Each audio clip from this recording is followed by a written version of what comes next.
LTI long term investment की दुनिया का एक ब्रह्म वाक्य। मतलब कि इन्वेस्टमेंट करो तो लंबे समय के लिए करो और फिर उसे भूल जाओ। हमारे ऑडियंस में से कई लोगों ने हमसे यह सवाल पूछा है कि आखिर ये लंबे समय की निवेश की जो सलाह दी जाती है, कितना लंबे समय को वो लंबा समय माने। क्या 20 साल से ऊपर का निवेश ही लंबी अवधि का निवेश माना जाएगा? और क्या जितने लोग भी निवेश करते हैं, जिनको कि शॉर्ट टू मीडियम टर्म में कोई ज्यादा आरओआई नहीं मिलता है, वो भी लंबे समय के लिए इन्वेस्ट करना अफोर्ड कर पाएंगे? और लंबे समय का मतलब कितना लंबा समय? क्या आप अपने नेक्स्ट जनरेशन के लिए इन्वेस्ट करें या फिर अपने रिटायरमेंट के लिए ही इन्वेस्ट करें? लाइफ के बाकी गोल्स के लिए तो लंबे समय के निवेश की सलाह उनके किसी काम की नहीं है।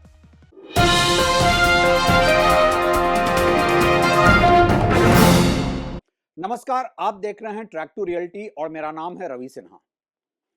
हमारे ऑडियंस में से कई लोगों ने पूछा है कि ये जो फाइनेंशियल एडवाइजर्स लंबे समय के निवेश की सलाह देते हैं, वन साइज फिट्स ऑल के तर्ज पे सलाह देते हैं, कहते हैं निवेश करो तो लंबे अवधि के लिए करो, और उससे भी ज्यादा सलाह देते हैं कि निवेश करके भूल जाओ। क्या यह सलाह एक एवरेज इंडियन के लिए सही है? प्राइमा फेसी सवाल में बहुत मेरिट है, और सवाल में मेरिट इसलिए है कि ज्यादातर जो फाइनेंशियल एडवाइजर्स इस देश में हैं, वो बेसिकली फाइनेंशियल इंस्ट्रूमेंट्स को बेच रहे हैं। वो आपको एक कंपाउंडिंग के नाम पे लंबी अवधि के निवेश का आरओआई बताएंगे, और ये सबसे ज्यादा फाइनेंशियल प्रोडक्ट्स की ही बात में होती है। सच तो यह है कि लंबी अवधि में हर असेट क्लास मोर और लेस एक बराबर ही आपको आरओआई देता है, लेकिन फाइनेंशियल मार्केट इस देश में इतने ज्यादा उसमें वेस्टेड इंटरेस्ट भरे पड़े हैं, उसका इतना जबरदस्त कार्टेल है कि वो आपको सलाह देगा कि आप लंबे समय के लिए निवेश करो और उसे भूल जाओ। और यहीं पे कई सारे ऑडियंस ने हमसे यह सवाल पूछा है कि लंबी अवधि का क्या मतलब होता है? क्या हम अपने सिर्फ रिटायरमेंट के लिए ही निवेश करें? क्या हम अपने नेक्स्ट जनरेशन के लिए निवेश करें? और लंबी अवधि, इस बात की क्या गारंटी है कि रिजल्ट मिल ही जाएंगे? इस बात को मैं एक दूसरे तरीके से समझने की कोशिश करता हूं। दो लोग हैं जिन्होंने, एक ने इन्फोसिस का शेयर खरीदा, 20 साल इंतजार किया, उसकी कुछ लाखों की कमाई का इन्वेस्टमेंट करोड़ों में बन गए। उसके कुछ लाख रुपए करोड़ों में बन गए क्योंकि उसने लंबी अवधि का निवेश किया पेशेंस के साथ। और जो मार्केट में फाइनेंशियल एक्सपर्ट्स सलाह दे रहे थे निवेश करो और भूल जाओ, उसने उसी प्रिंसिपल पे निवेश किया। वहीं दूसरी तरफ एक दूसरे शख्स ने वैसे ही निवेश किया, सारे फाइनेंशियल एक्सपर्ट्स को सुनकर निवेश किया, लंबी अवधि के लिए निवेश किया और निवेश करके भूल गए। और आज उनके कुछ लाखों का इन्वेस्टमेंट कुछ हजार रुपए में भी नहीं बचा है, क्योंकि उन्होंने शेयर में जो इन्वेस्ट किया था, उनका स्टॉक पिक था जेपी और यूनिटेक जैसी कंपनी। ये जो फाइनेंशियल एडवाइजर्स आपको सलाह देते हैं ना, इन्वेस्ट करो और भूल जाओ, ये एक बहुत ही फ्लॉड आर्गुमेंट है। लंबी अवधि के लिए आप जब निवेश करते हैं, आपको एक बात समझना पड़ेगा, टाइम इस बात की गारंटी नहीं ले सकता है कि लंबी अवधि में आपका निवेश आपको मल्टी टाइम आरओआई दे देगा। वैसे जब भी मैं कैलकुलेट करता हूं प्रॉपर्टी मार्केट को, गोल्ड को, स्टॉक मार्केट को, तो मैं देखता हूं स्टॉक मार्केट और फाइनेंशियल मार्केट ऑलमोस्ट मोर और लेस सेम रिजल्ट देता है लंबी अवधि के लिए। लेकिन चूंकि गोल्ड का या किसी मेटल पैक का उस तरीके का कोई कार्टेल नहीं है, तो यहां पे कोई आपको यह नहीं समझाता है कि आप लंबी अवधि के लिए निवेश करें और भूल जाएं। प्रॉपर्टी थोड़ा कम रिटर्न देता है गोल्ड और फाइनेंशियल प्रोडक्ट के मुकाबले, लेकिन यहां भी कार्टलाइजेशन बहुत है। हमारे दादा ने कुछ लाखों की प्रॉपर्टी खरीदी थी, आज करोड़ों में बन गई। और जब भी मैं ऐसे लंबी अवधि के निवेश को देखता हूं, उसका सीएजीआर रिटर्न निकालता हूं, कोई भी असेट क्लास हो, 10% से 12% के बीच में ही वो मूव करता है। ये और बात है कि लंबी अवधि में कंपाउंडिंग होकर के जब मैं उसके एब्सोल्यूट अमाउंट को देखता हूं तो अमाउंट बहुत बड़ा दिखता है। लेकिन जो सवाल लोगों ने मुझसे पूछा है, क्या लंबी अवधि का निवेश वाकई बहुत अच्छा रिजल्ट देता है? नहीं।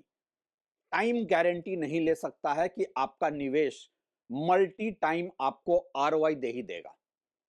अगर आपका सिलेक्शन गलत हो गया तो सिमिलरली निवेश करो और भूल जाओ, ये आपका काम नहीं है, एक बहुत ही फ्लॉड आर्गुमेंट है।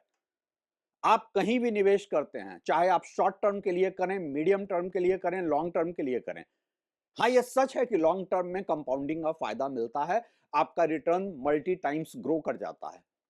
लेकिन आप निवेश करें और भूल जाएं, उसको देखना आपका काम नहीं है, आप अपने एक्टिव इनकम पर ध्यान दें, ये एक फ्लॉड आर्गुमेंट है। आपको रेगुलरली अपने हर निवेश को इवैल्यूएट करना होगा, क्योंकि कुछ ऐसे प्रोडक्ट्स होते हैं जो साइक्लिक अप एंड डाउन में डाउन जाते हैं और रिकवर कर जाते हैं। लेकिन कुछ ऐसे स्टॉक्स भी होते हैं जहां कंपनी का पूरा बैलेंस शीट बिगड़ गया, कंपनी डिफॉल्ट कर गई, वहां पे रिकवरी नहीं भी होती है। तो आपको तो रेगुलर मॉनिटर करना ही पड़ेगा। सिमिलरली जब आप एसआईपी के की बात करते हैं कि चलिए आप खुद स्टॉक पिक नहीं कर रहे हैं, एसआईपी में बैठे कुछ एक्सपर्ट कर रहे हैं, क्या हर एसआईपी ने सिमिलर रिजल्ट दिया है? बहुत सारे ऐसे एसआईपी भी हैं जिनका पिछले 12 साल 15 साल का रिटर्न देखता हूं, सिंगल डिजिट में रिटर्न है। तो ये पैसा आपका है तो मॉनिटर आपको करना पड़ेगा। ये एसआईपी को और फाइनेंशियल प्रोडक्ट को ओवर सेलिंग इसकी हो रही है आज की तारीख में, लंबी अवधि के निवेश बताकर। क्योंकि बाय एंड फॉरगेट में क्या होता है कि आप डे टू डे में मॉनिटर नहीं करते हैं, और उसमें क्या है कि जो निगेटिव चीजें हैं आप उस पर ध्यान नहीं देते हैं। देखिए मेरा पूरा आर्गुमेंट एलटीआई के खिलाफ नहीं है, लॉन्ग टर्म इन्वेस्टमेंट के मैं खिलाफ नहीं हूं, ये मैं क्लियर कर दूं।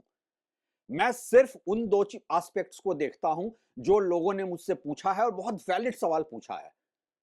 पहला ये, क्या लॉन्ग टर्म इन्वेस्टमेंट गारंटी है मल्टी टाइम रिटर्न का? नहीं।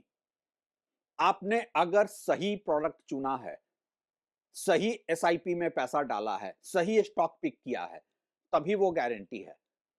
और सही और गलत को आप 20 साल बाद क्या होगा, लंबी अवधि में क्या होगा, आप आज बैठकर असेस नहीं कर सकते हैं। जिन लोगों ने जेपी यूनिटेक टाइप की कंपनीज के स्टॉक्स खरीदे थे, उन्होंने भी पूरा इवैल्यूएट करके खरीदा था। और जो एडवाइस दी जाती है कि इन्वेस्ट एंड फॉरगेट, उन्होंने यही किया था, भूल गए थे इन्वेस्ट करके। आज उनका लाखों का इन्वेस्टमेंट हजारों के में भी नहीं बचा है। तो लंबी अवधि का निवेश इस बात की कोई गारंटी नहीं है कि वो आपको रिजल्ट देगा। इसीलिए लंबी अवधि का निवेश तो जरूरी है, लेकिन आपको रेगुलरली अपने हर निवेश को मॉनिटर करना बहुत जरूरी है। मार्केट में खासकर फाइनेंशियल मार्केट में शार्क्स बैठे हैं, और इसीलिए आपके लिए बहुत जरूरी हो जाता है कि आप अपने हर इन्वेस्टमेंट को रेगुलर खुद मॉनिटर करें।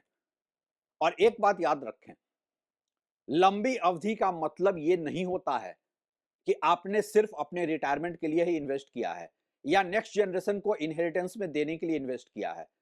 आपको कभी भी उस पैसे की जरूरत पड़ सकती है। तो अगर कोई बहुत वॉलेटाइल प्रोडक्ट है, कोई वॉलेटाइल फाइनेंशियल प्रोडक्ट है जहां आपको यह सलाह दी जा रही है कि देखिए अभी वॉलेटाइल है लेकिन लॉन्ग टर्म में बहुत अच्छा ग्रो करेगा, कोई भी फाइनेंशियल असेट अगर 1 साल तक वॉलेटाइल रहता है या 1 2 3 साल तक रिजल्ट नहीं देता है, तो आपको रिशफल करने की जरूरत है। क्योंकि आप इस उम्मीद में नहीं बैठे रह सकते हैं कि अल्टीमेटली आपका पैसा ग्रो कर जाएगा। क्योंकि आपको यह भी सोचना है कि आपके पैसे का एक अपॉर्चुनिटी कॉस्ट भी है।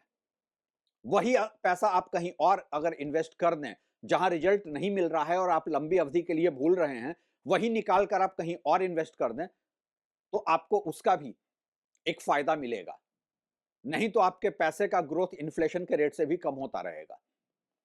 तो जब भी आपको कोई ये समझाए कि आप लंबी अवधि का निवेश करें, निवेश करके भूल जाएं, तो आप एक सवाल उनसे जरूर पूछिए, मेरा पैसा है, कोई और मेरे बिहाफ पे इन्वेस्ट करता रहे और मैं उसे भूल जाऊं, अगर लंबी अवधि के बाद मुझे रिजल्ट नहीं मिला तो इसकी जिम्मेदारी कौन लेगा? जिम्मेदारी इन्वेस्टर की खुद की होती है। मेरी बातों पे एक बार सोच कर देखिएगा। शुक्रिया।